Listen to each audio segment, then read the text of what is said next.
이 JYP 엔터에 대해서 기업 자체적인 분석을 조금 더 해볼까 하는데요. 그 처음을 한번 저희가 들여다보도록 하겠습니다. 어떤 얘기일지 화면 통해서 역시 확인해보고 다시 이야기 이어가 보도록 하죠.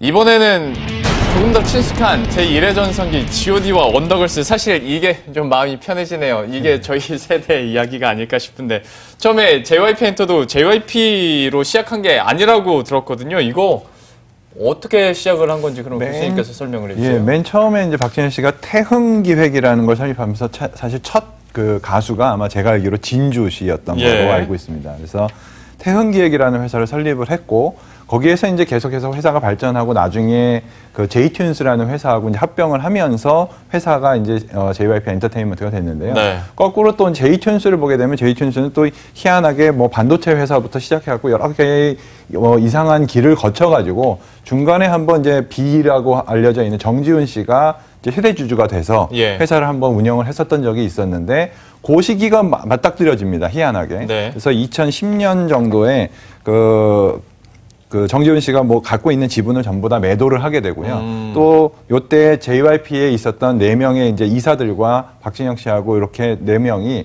투자를 하게 됩니다. 근데 뭐 정확하게 이제 그 시기가 어떻게 맞닥뜨려졌는지 모르겠지만 그렇게 해서 회사가 일단은 최대주주가 넘어가게 되고요. 그 최대주주가 넘어가는 과정에서 JYP 엔터테인먼트는 사명을 JYP로 바꾸고, 그다음에 J-튠스는 JYP 엔터테인먼트로 바꾸게 돼요. 그러고 나서 나중에 몇 년 후에 다시 JYP를 흡수합병을 해가지고 실질적으로 이제 JYP 엔터테인먼트가 지금 되어 있는 상황이죠. 아, 그러면 우회 상장을 한 거나 마찬가지입니다. 그리고 따지고 보면 그러면 우리가 대표적으로 알고 있는 G.O.D나 B, 원더걸스 같은 경우에는 그러니까 JYP 엔터라고 하기 전에 데뷔를 한 거죠. 그렇죠. 97년도에 태흥기획 설립되었을 때 당시 이제 소속되어 있었던 그런 그룹들이라고 볼 수가 있죠.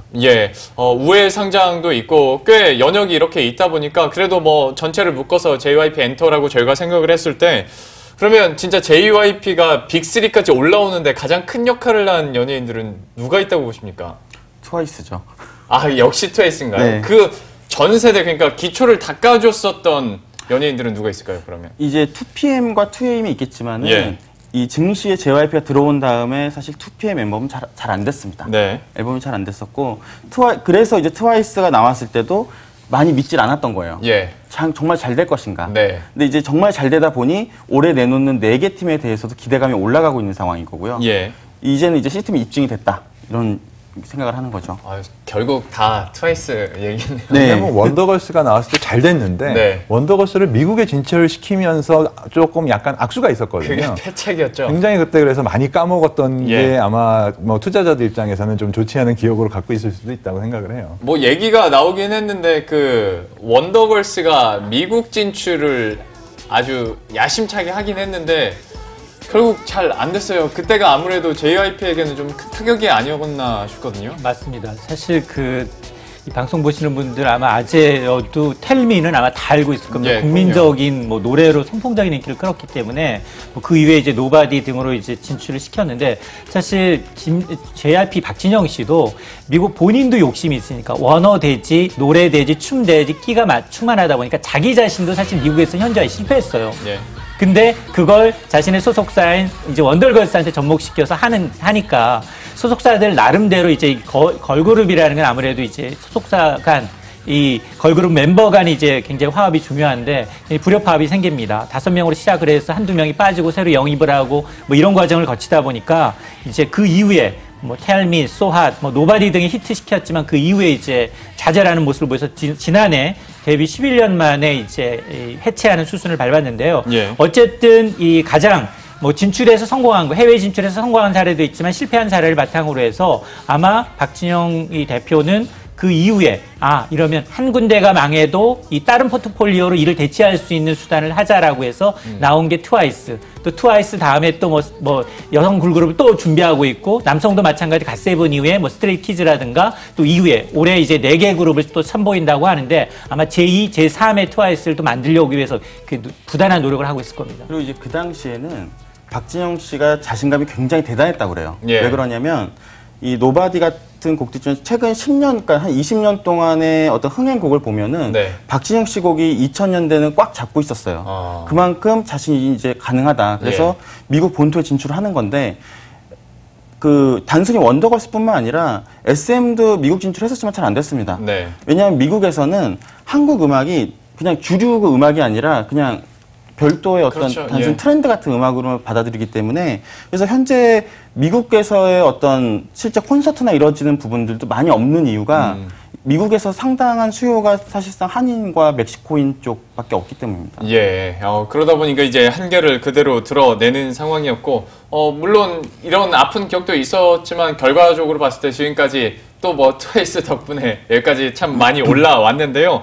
근데 이제 기업적으로 기업의 어떤 사업 측면에서 이제 다른 빅2와 비교를 해봤을 때도 뭐 SM, 특히 YG도 그렇고 다른 사업 영역군을 좀 많이 넓히는 모습도 나타나거든요. 물론 매니지먼트 사업도 있겠지만 부동산 쪽으로도 뭐 진출을 많이 하고 있는 모습이고, 그런데 유독 JYP는 딱히 그런 것 같진 않고 네. 좀 본업에만 충실한다라는 느낌이 있어요. 아무래도 YG와 SM하고 비교를 했을 때는 얼마 전까지만 하더라도 시총의 면에서도 많이 딸렸었고요. 그리고 투자를 할 수 있는 여력이나 이런, 그리고 다른 회사들하고 연계를 하는 면에서도 좀 차이가 있었기 때문에 다른 쪽에 이제 시선을 돌리기는 좀 어렵지 않았나 하는 생각을 합니다. 예. 뭐 SM이나 YG 같은 경우에는 의류 산업에도 뛰어들었었고, 그렇죠. 또 요식업 같은 것도 했었는데 결국에는 다 잘 되지는 않았어요. 예. 다행히 이제 JYP 같은 경우에는 계속해서 엔터테인먼트 쪽을 지금 하고 있는데, 사실 엔터테인먼트 자체를 보면 하나지만 뭐 가수가 있고요, 또 배우들도 있고, 예. 제작을 할 수도 있고, 그 안에서 또 상당히 좀 분야가 좀 갈립니다. JYP 같은 경우에도 엔터테인먼트 안에서는 상당히 공격적으로 여러 개의 투자를 하고 있는 상황입니다. 예. 실질적으로 지금 밑에 이제 투자를 하고 있는 지분 투자까지 다 포함을 해서 자회사로 지금 관계 회사로 되어 있는 회사들이 12개가 넘는 회사가 있고요. 예. 일본과 홍콩과 중국에 이렇게 다 포진이 되어 있는 상황인데, 뭐 외국에 있는 그 기업들이 전부 이익을 내고 있지는 않습니다. 네. 뭐 크게 손실을 보고 있는 경우에는 작년에 한 18억 정도 손해를 낸 그런 기업들도 있습니다. 예. 그럼에도 불구하고 계속해서 엔터 쪽에서는 그래도 다른 기업들보다는 뭐 제작에 뛰어들었던 SM이나 YG 같은 경우에는 뭐 드라마 같은 거를 만들었다가 실패를 한 경우들이 많았는데, 예. 다행히 JYP는 그 정도의 실패는 아니고 어느 정도 그래도 평균타 이상은 지금 올라가고 있는 그런 상황이어서 전반적인 면에서는 JYP가 혹시 엔터 면에서는 좀 더 잘 탄탄하게 지금 다져가고 있다라고 평가를 할 수 있겠습니다. 혹시 JYP 엔터 그 기업에 대해서 뭐 취재 활동을 하다 보면 좀 사업 영역군을 넓히고자 하는 뭐 그런 움직임이나 그런 건 없습니까? 실제로 과거에 했었던 사례가 있는데, 예. 예를 들면 박진영 씨가 미국에서 어떤 음식점을 했지만 잘 안 됐잖아요. 그건 개인적으로 아니죠. 했던 건가요? 그 회사에서 진행을 했었었죠. 아, 회사에서 정식 사업으로 했던 거예요? 그래서 그 JYP는 일단은 2등 전략을 철저하게 취하고 있는 겁니다. 예. 우리는 어떤 매니지먼트로서 성공하는 모습을 보이겠다.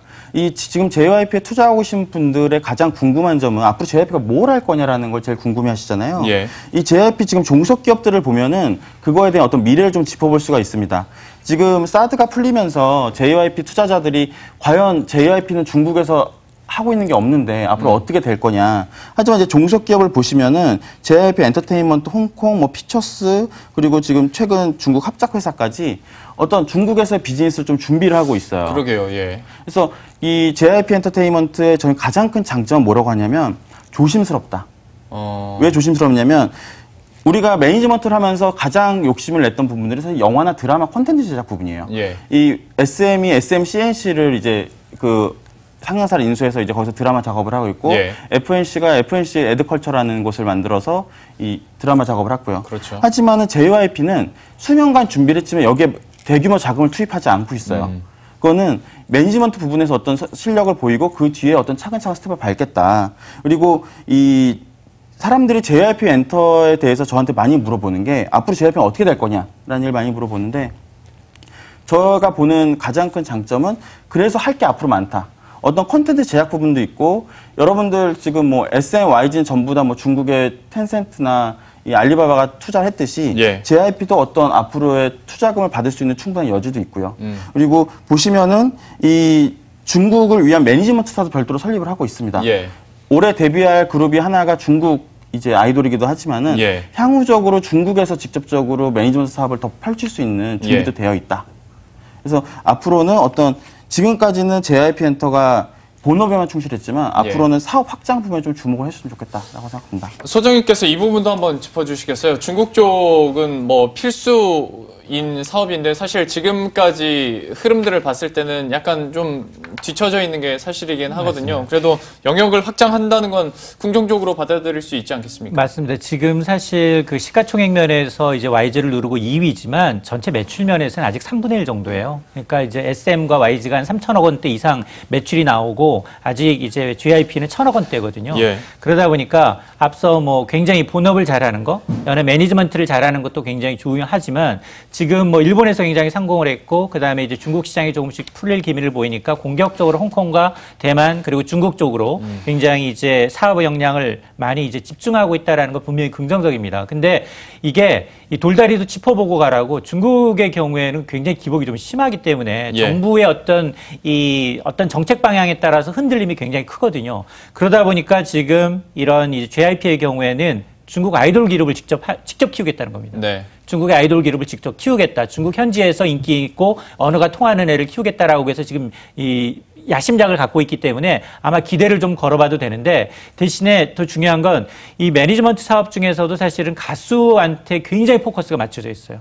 그러니까 나머지 배우며 나머지 기타 탤런트며 이런 사업에 대해서는 사람은 키우고 있고 유망한 사람을 키우고만 있지 아직 이제 숨은 보석들이 굉장히 많거든요. 예. 이 사람들을 빨리 이제 오픈하는 것도 굉장히 좋은 전략이라는 생각이 듭니다. 알겠습니다. 저희가 JYP 엔터에 대해서 이제 얘기를 계속 하다 보니까 시간이 많이 흘러서 슬슬 마무리는 지어야 될 것 같은데요. 마지막 질문 드리기 전에 김 기자에게 이거 하나만 잠깐 주식시장에서도 실제 모멘텀의 이유로 설명이 됐던 거기 때문에 스트레이키즈가 데뷔를 했지 않습니까? 네. 이것 때문에 이제 또 잠깐 이것 때문에 모멘텀을 갖고 JYP 엔터가 더 추가적인 상승세를 기록하기도 했는데 어떻게 좀 분위기 어떻습니까? 기대해 볼 만합니까?